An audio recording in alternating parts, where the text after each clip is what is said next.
বাঁধাকপি রান্নায় এই জিনিসটা দিলেই কিন্তু স্বাদ হবে দ্বিগুণ। নমস্কার সবাইকে, আমি পূজা দত্ত আপনাদেরকে স্বাগত জানাচ্ছি আজকে আরেকটা নতুন রেসিপিতে। আজকের রেসিপি আলু দিয়ে বাঁধাকপির ঘন্ট।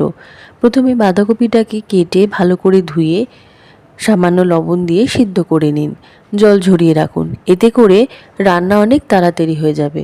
কড়াইতে তেল দিয়ে সাদা জিরে আর শুকনো লঙ্কা ফোড়ন দিয়ে আলুগুলোকে দিয়ে দিন, সামান্য লবণ দিয়ে ভাজতে থাকুন।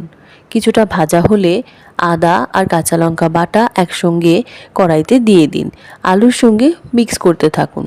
কিছুক্ষণ পর হলুদ গুঁড়ো, জিরের গুঁড়ো আর লঙ্কার গুঁড়ো দিয়ে একটা মশলা তৈরি করে নিন। মশলাটা কড়াইতে দিয়ে ভালো করে মিক্স করে নিন। কিছুটা কষিয়ে নেওয়ার পরে সিদ্ধ করে রাখা বাঁধাকপি কড়াইতে দিয়ে মশলার সঙ্গে ভালো করে মিক্স করতে থাকুন। পরিমাণ মতো লবণ আর কিছুটা চিনি দিয়ে ভালো করে নাড়াচাড়া করে ঢাকা দিয়ে দিন। গ্যাসের আঁচ কম করে দিন।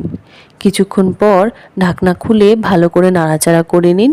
জল শুকিয়ে গেলে ওপর থেকে ধনেপাতা কুচি, কাঁচা লঙ্কা আর ঘি দিয়ে ভালো করে নাড়াচাড়া করে নামিয়ে নিলেই রেডি আলু দিয়ে বাঁধাকপির ঘন্ট। রেসিপিটা আপনাদের কেমন লাগলো আমাকে অবশ্যই কমেন্ট করে জানাবেন।